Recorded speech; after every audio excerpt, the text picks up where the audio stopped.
Can you believe it's been 30 years since GoldenEye came out? Yeah, 30 years. I don't know about you, but that makes me feel just a little old. Back in 1995, Pierce Brosnan put on the tuxedo for the very first time, and the world was reintroduced to James Bond in a way that felt brand new. But here's the thing, GoldenEye wasn't just another Bond movie. It was more than that. It was a turning point, a comeback, a breath of life for a franchise that many people thought might be done for good. When you think about it, Bond had been missing from the big screen for 6 years before GoldenEye. The last time we saw him was in 1989's License to Kill with Timothy Dalton. And let's be honest, the Bond franchise was in trouble back then. Between lawsuits, behind-the-scenes chaos, and the changing world of cinema, people were asking a tough question: does James Bond even matter anymore? Is this character still relevant in the 1990s? That's a scary thought when you realize how much Bond meant to audiences for decades. So imagine the pressure on Pierce Brosnan. He wasn't just stepping into one of the most iconic roles in movie history, he was carrying the weight of the entire franchise on his shoulders. If this film didn't work, if he didn't work, James Bond as we knew him might not have survived. But Brosnan delivered. And GoldenEye delivered. Right from the opening scene, the film felt like a statement. You remember that insane bungee jump, right? Off a massive Soviet dam, Bond leaping into the unknown. It was daring, breathtaking, and just pure cinema. It told audiences right away, Bond is back. Bigger, bolder, and better than ever. And then there's the villain. Because let's be honest, a Bond movie is only as good as its bad guy. And this time, we didn't just get a random power-hungry maniac. We got Sean Bean as Alec Trevelyan, Agent 006 turned traitor. Bond's former ally. A man who knew him inside and out. That twist was genius. Suddenly, it wasn't just about saving the world, it was personal. Bond was fighting someone who had once been like a brother.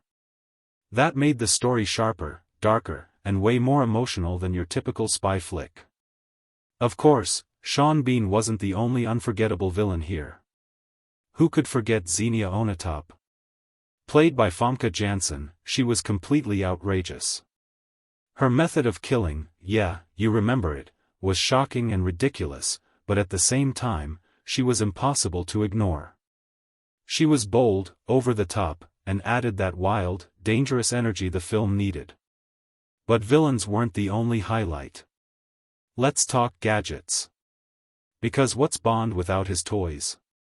In GoldenEye, the gadgets were fun, but they didn't go too far. We got that iconic exploding pen, we got Bond driving the sleek BMW Z3 Roadster, and while it all looked stylish and cool, it never tipped into being cartoonish. It was the perfect balance, still thrilling, but not silly. And then came something completely new for the series, Judi Dench as M. Think about how bold that was. For the first time, the head of MI6 was played by a woman. And not just any woman, Judi Dench brought this incredible authority and sharp wit to the role. She wasn't afraid to call Bond out, even labeling him a sexist, misogynist dinosaur. That line stuck. It wasn't just clever writing, it was a signal that the Bond world was changing. The old way of doing things was gone, and this was a more modern, self-aware version of the franchise. Here's something you might not know, Pierce Brosnan was almost Bond much earlier. Back in the 80s, after Roger Moore retired, Brosnan was lined up to take over. But because of his contract on the TV show Remington Steele, he lost the chance, and Timothy Dalton got the role instead. Can you imagine if Brosnan had debuted years earlier? How different the franchise might have looked. But in a way, the delay worked out perfectly. By the mid-90s, audiences were ready for him. And then there's that tank chase scene in St. Petersburg. It wasn't just over-the-top action for the sake of spectacle. It was designed to remind people exactly what James Bond was all about. Big, jaw-dropping, impossible stunts that no one else could pull off. Watching Bond barrel through a city in a tank, looking cool as ever, it was pure Bond magic.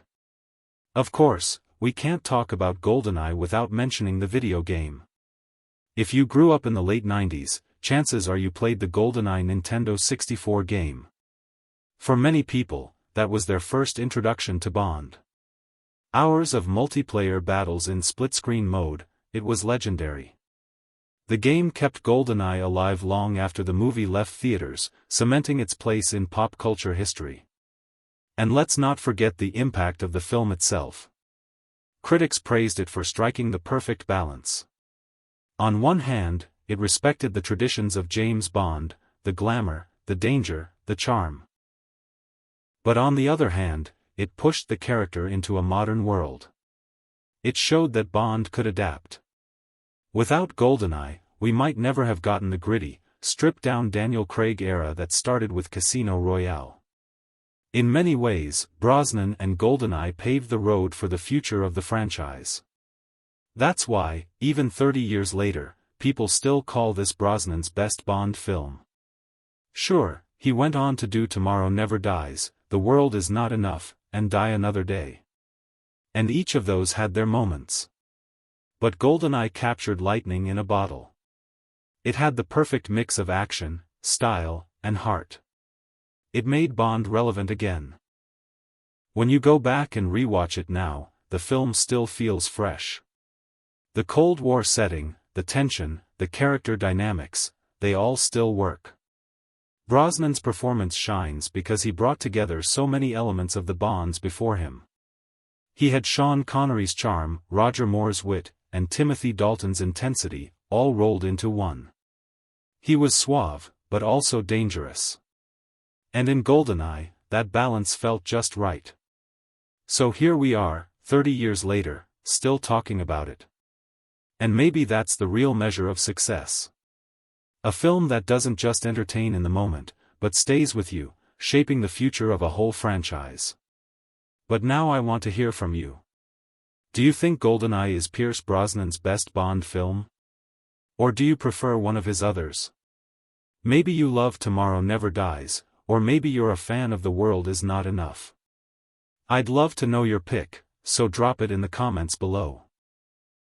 And if you enjoyed this trip back into Bond history, I've got another video you'll love, about how Daniel Craig's Casino Royale rebooted Bond all over again. Make sure to check that out next. Oh, and before you go, don't forget to like this video, hit that subscribe button, and share it with your fellow Bond fans. It really helps the channel grow, and it lets me keep making more deep dives like this one. Thanks so much for watching. Here's to another 30 years of GoldenEye, and to the timeless legacy of James Bond.